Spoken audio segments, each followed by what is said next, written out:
And welcome back to Swift Guitar Lessons for another Buy Request song tutorial. Today I'm very excited to share with you Soundgarden's 1994 rock classic, Spoonman. I'm going to take you through every single riff as we go through the tune, and I'll even show you how you can solo over top of that main riff. I got all the tabs available for you at patreon.com/swiftlessons to help you with your study. Now, let's get started with this lesson. Okay, close look at the fretboard, getting started with Soundgarden's Spoonman. The first thing that we need to do is get ourselves into drop D tuning. This is when we tune the low E string down to a D. So, the best way to do that is to pluck the D string, then play the low E string and tune down until the pitches match. So, it sounds like this.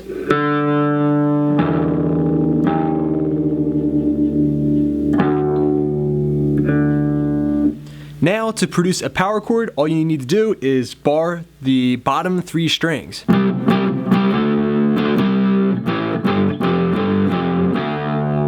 that very rockin' sound.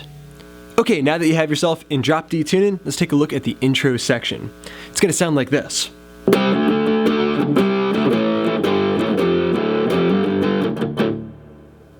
Now very slow.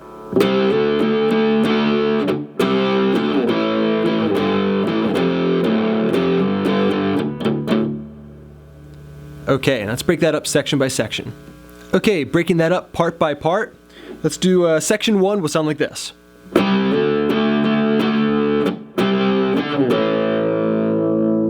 Alright, no need to go further than that. We have the 10th fret of the E, A, and D strings barred up, and we're going to hammer up to the 12th fret.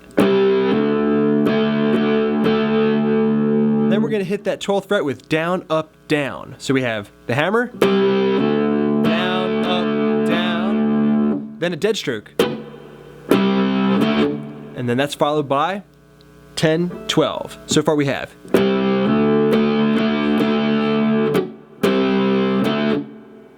Now on that 12th fret, I want you to slide away.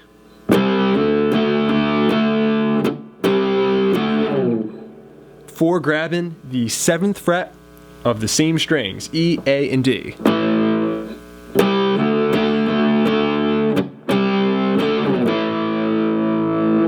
Now notice how I slid from the 12th fret. Maybe I got 3 frets out of that slide before going to the 1st finger. It's very important that you land on the 1st finger here on the 7th fret. Okay, extending that out a little bit further now.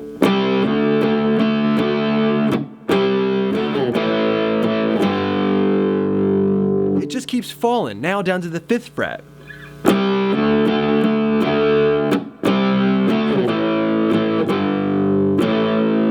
Back to the 7th fret before going to the 3rd fret of those same strings, okay, those power chords.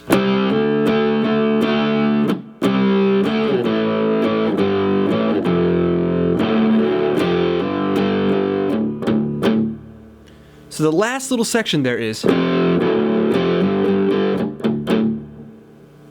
3, 0, 3, 5, 5, 5. O, O, O with the palm mute. Alright, that way you're going to get that nice fat sound. Okay, let's put all that together now.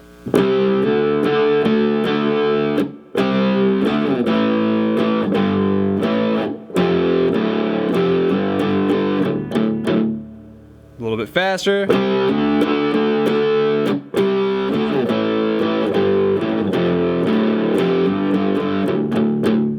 For your main riff.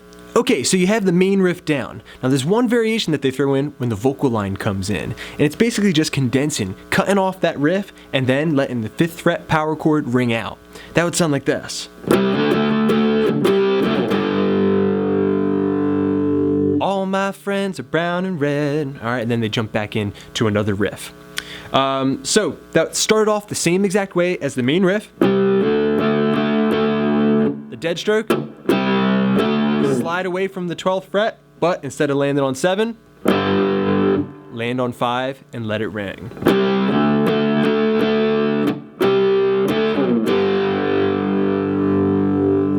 Alright, that'll get us back into the main riff.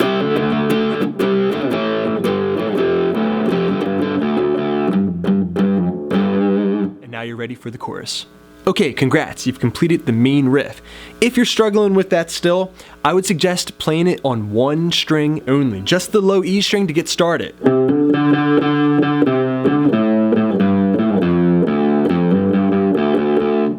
Okay, beginning our chorus section with a quick demonstration, the riff will sound like this.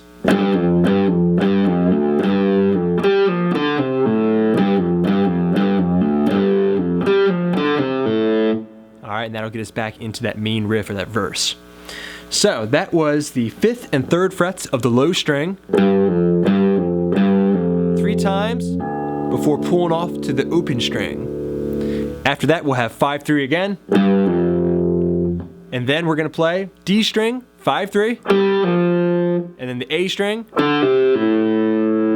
2 pull-offs in a row there, 5 to 3, then pulling off to the open string.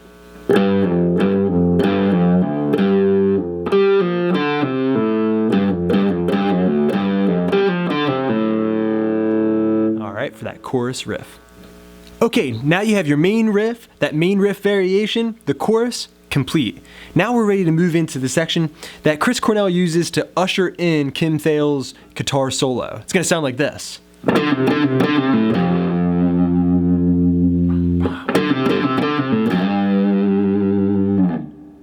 Okay, so that was going on the 5th and 3rd frets of the A string. 5-3, 5-3, 5-3, O with the pull-offs. Pull off to the open string, then land on the 3rd fret of that drop D tuned E string. Alright, we're going to do that again, but this time slide up to the 5th fret of the low string.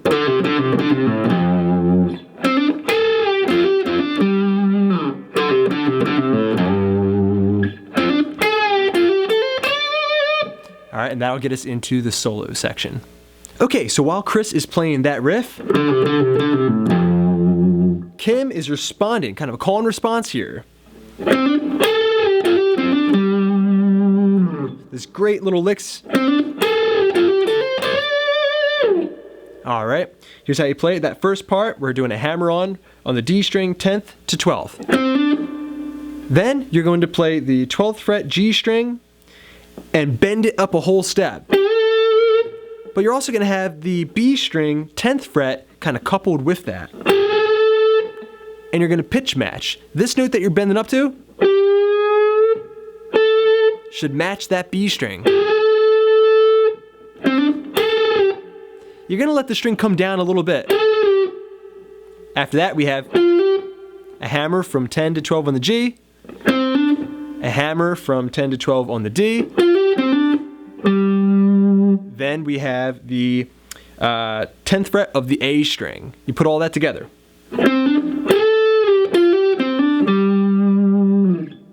The second time around, we're going to start off the same way.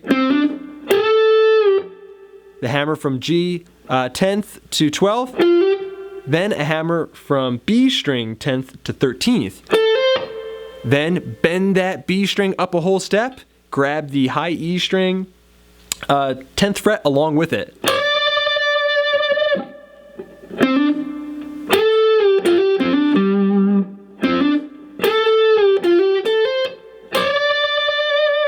So these double bends are truly a staple of rock guitar soloing.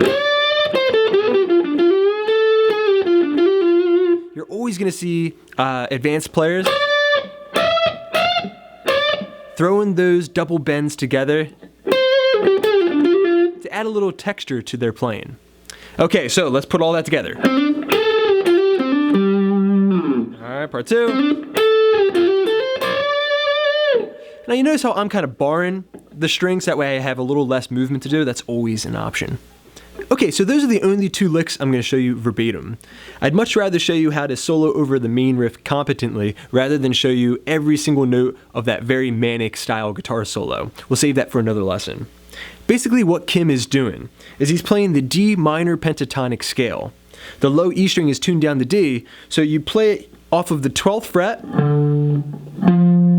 to the 15th fret. Then on the A string, 10 to 12, 10 to 12 on the D, 10 to 12 on the G, 10 to 13 on the B string, and 10 to 13 on the high E string. Okay, because that low E string's tuned down, it's a little cumbersome to get to, so I wouldn't include it necessarily. Okay, so let's work on your basic approach with a few tricks. The first note that Kim hits is a very important one, I feel. It's the 13th fret of the high E string. So that'd be a good place to start. Bending that up a whole step, then you're going to descend down the scale using hammers and pulls.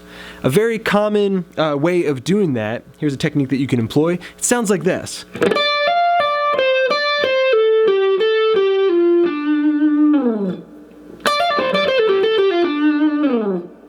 All right, so that's when, here I'll take all the pulls and hammers away. We have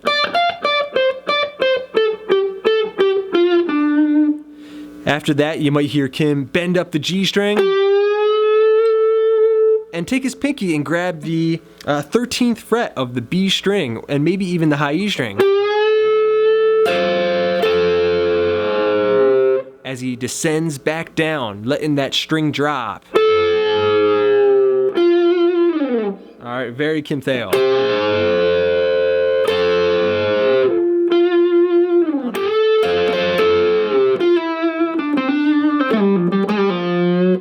You'll see Kim utilize kind of the lower extension of that scale. Instead of going all the way over here, you can grab the 8th fret of that scale. So we have... And I love the sound of that 10th fret A string being bent as well. Okay, so a couple of ideas. Big bend.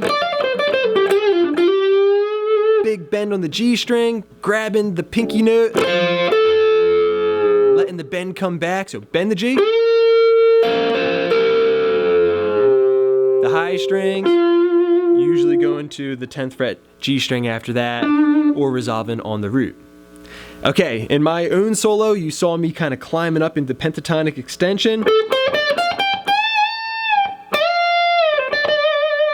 Harnessing my inner David Gilmour. Those notes was, let's see, we had 14th fret G string, 13 on the B, 15 on the B, 13, 15 on the high E string. That's the box. You see big bends here on the high E string 15th fret. And you can also bend the 15th fret of the B string to get that David Gilmour sound.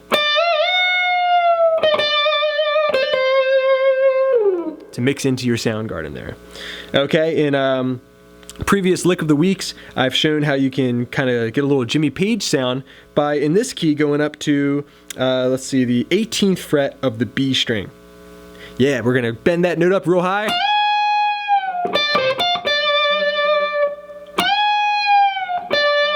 Then the 15th fret of the B string is a great lick.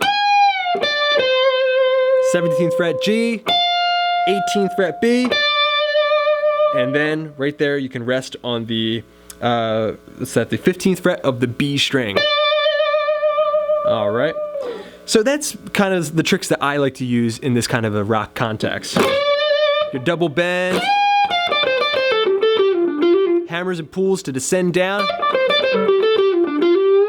Big bends on the G string. That classic rock double stop lick. Descending down into the lower extension. All right. And also climbing up into the upper extension. Getting a little David Gilmour style.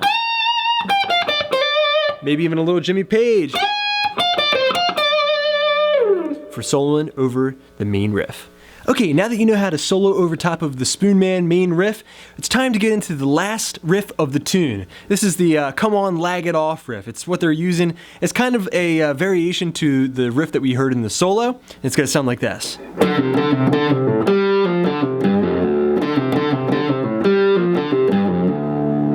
Okay, so nothing new here. This is very similar to what we played before. We're on the A string and we're going 5, 3, 5, 3, 5, 3. All right, with the pull offs. Then pull off to the open string. After that, we're gonna have the D string, 5, 3 at the pull off, 5, 3 on the A string, and then you're gonna play 5, 3, 0 on the low string. You put all that together, we have.